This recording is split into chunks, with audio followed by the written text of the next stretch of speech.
Yo, what is going on YouTube? I am Germ here. Today we have some big news coming out of the UFC world. Robert the Reaper Whittaker has tweeted out this once more into the fray. Hashtag UFC Perth.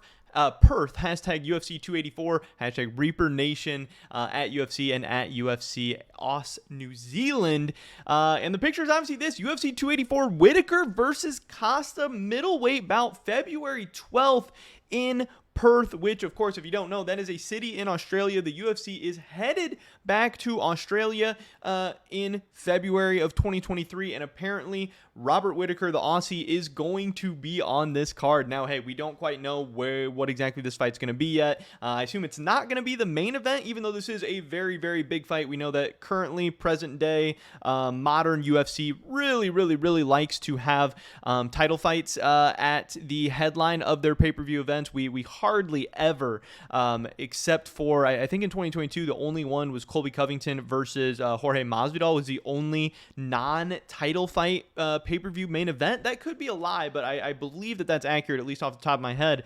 We don't get these very often, so I don't expect this to be it. And this fight is very big. It's interesting. It's exciting. Obviously, Costa, very popular, funny with the fans, big brand, big fan base. Whittaker, been a top contender, former title holder. This is a big fight, but you know, to really blow the top off this thing, they're going to want to load this card, and there are still some other options. I know that obviously Volkanovski has talked about, hey, maybe his first crack at the lightweight title will be going down on this card at UFC 284. I know that I'm sure the UFC would love to have a potential Charles Oliveira or Islam Makhachev versus Volkanovski at Perth. That would be just an absolute banger to main this card, obviously. But then you even still have other options, like potentially, you know, throwing on Adesanya or, you know, whoever else on this card that could still be the main event. But I'm assuming they want Volkanovski to be the main event of this card. He's kind of the face of Australian mixed martial arts at this point. But Whittaker versus Costa is an absolute banger co-main event, or even like third fight on the card or whatever. This is going to be an absolute fun one. And it's going to be very interesting, and it's going to be very big for both of these men's future. Obviously, Whittaker is in a spot that is very weird and difficult to fight out of, since he is 0-2 against the champ. I don't really know if you know, there's much interest in seeing Adesanya against Whittaker 3 at this point. All Whittaker can do is keep, you know, taking the biggest fights possible against the most interesting and exciting names as possible, and keep knocking them down, hopefully in really dramatic or exciting fashion to potentially build up to whatever. Yes, there is a potential, you know, of Whittaker, I don't know, changing weight divisions, whether it's going to light heavyweight, whether it's going to 170 or something like that, which would be crazy. But just staying in 185, it's just an uphill battle until somebody ultimately dethrones Adesanya, and then maybe we can start having some shuffling around or whatever. But this is an article from MMA Junkie. Robert Whittaker's next fight will take place on home soil. The former UFC middleweight champion returns to the cage against Brazil's Paulo Costa at UFC 284, which is set to go down on February 11th. The three-round bout will serve as a co-main event. Again, you know, that could get moved around, stuff like that. But like I said, I expect it to be the co-main. The news was officially announced by the promotion on Thursday on social media.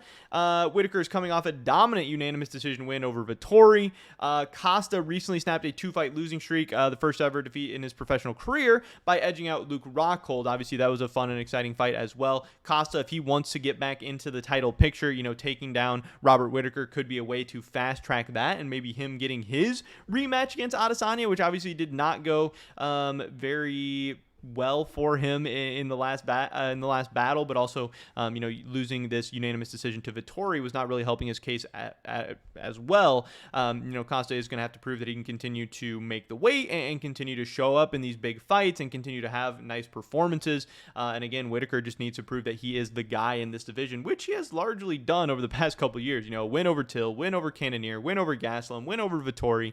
He's been able to beat everyone they've put in front of him, except for Israel Adesanya. But still, these are two guys that just absolutely bang. Two guys that are down for anyone, anywhere, anytime. This is going to be a very fun fight. The Australian crowd is going to be absolutely insane. Paulo Costa, I'm sure, is going to feed into, you know, all the huge atmosphere and the lights and all that. And he's going to need to, because if he can't, you know, then it's going to be really tough going forward for him in the rest of his career, because if he wants to be a top contender, he's going to be in these big moments more often than not. And for Whittaker, you know, it's going to be another night at the office. We're going to have to see how this this one goes down. I assume Whittaker is going to be a very, very big favorite in this fight, but obviously Paulo Costa is very, very dangerous and maybe kind of opening up a new chapter in his career after learning from a couple of defeats and a couple of losses and getting knocked down for the first time. But that is pretty much it for this video today, guys. Hopefully catch you in the next one. But until then, peace.